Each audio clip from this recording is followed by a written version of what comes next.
Hey guys, it's Ghoul, and today we're going to be doing another video. This is going to be a quick build, kind of an artist studio creative type build, so I hope you enjoy. So this is a quick build, meaning I did it in 10 minutes or less in real time, and I wanted to kind of make something a little different to what I normally do. I know we have been quite build heavy on this channel, and the last couple we've kind of branched out and did little things a little differently, but I wanted to kind of make like a studio build, so it wasn't necessarily a house, but it was still a kind of closed build, if that makes any sense. Like I say, I did this in less than 10 minutes, and I definitely would go in and change some things because I procrastinate like crazy. So I wanted to kind of make sure things were kind of neutral inside the building, just to really let the paintings kind of pop and speak for themselves. If you follow any of my Twitch streams or even any of my previous videos, you'll know that we kind of make a little story for our sim, and this time around we kind of wanted it to be an artist at work kind of build. So like I say, we kind of kept it neutral on the inside, but we kind of experimented with wallpaper, and we all know I'm not like a massive fan of bright colours, but I really wanted to make this look a little different. So I did regret this choice. It did look like Mr. Blobby had thrown up on the building, but I do go in with the retro blue paper, and I kind of like how it fit in with the green stairs.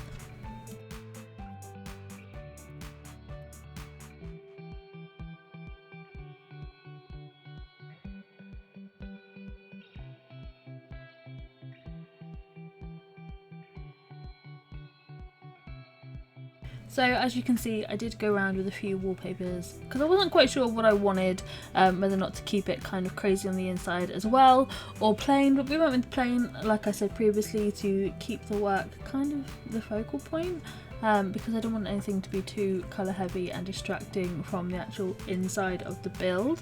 I think it turned out really well. I think in hindsight I probably would have maybe done a different set of windows, but I wanted it to look like a lot of natural light had come into the build. And obviously, as you can see, I do go in and make the artist section a little smaller, just because I wanted there to have an opportunity to have a lot more a lot more paintings on the building.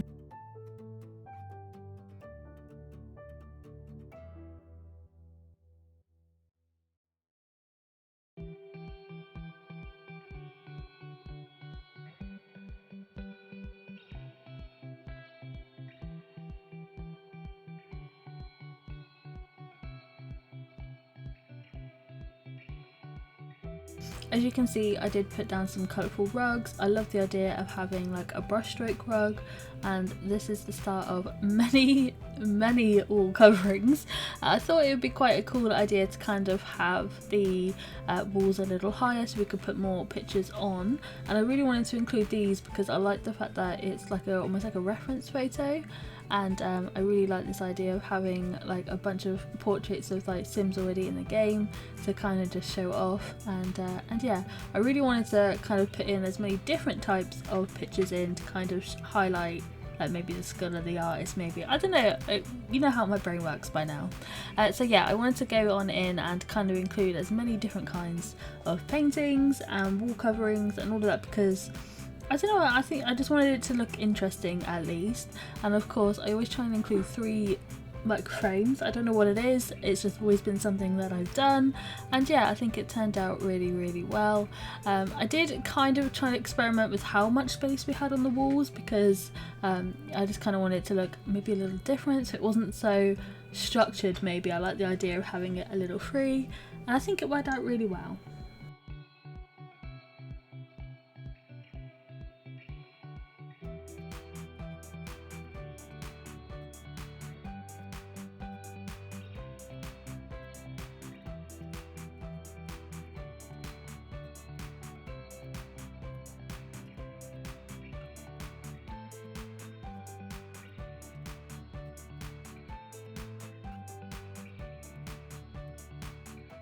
So I do go in and put some easels in because I just wanted it to kind of look like an artist has been, I don't know, like you walk in and you can see like the artist at work is basically the gist of what we were going with that.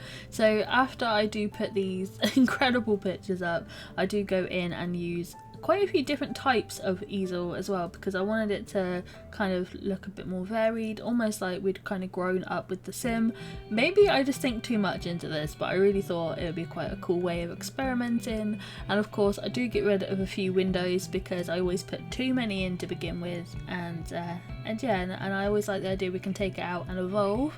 I do like the idea of having like a little drying rack and some posters on the wall, just because it kind of gives a different dimension to what we're looking at. It's not all just stuck up on the wall.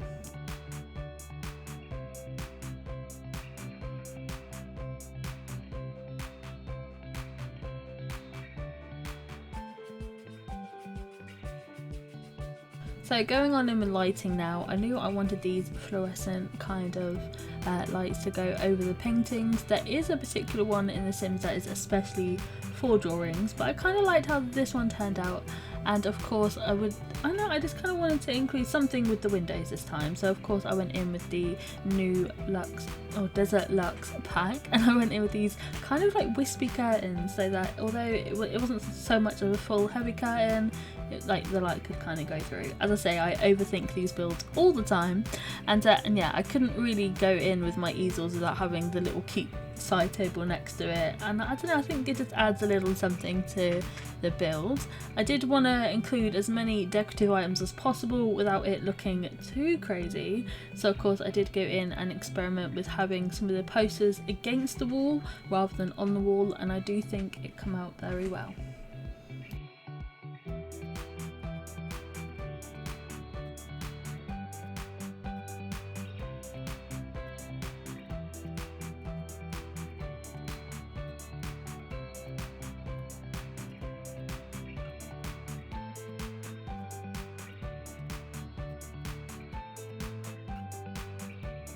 So after kind of fiddling around with what I wanted to and where, I do replace some of the posters with these, and I kind of like the pop art Andy Warhol vibe of these.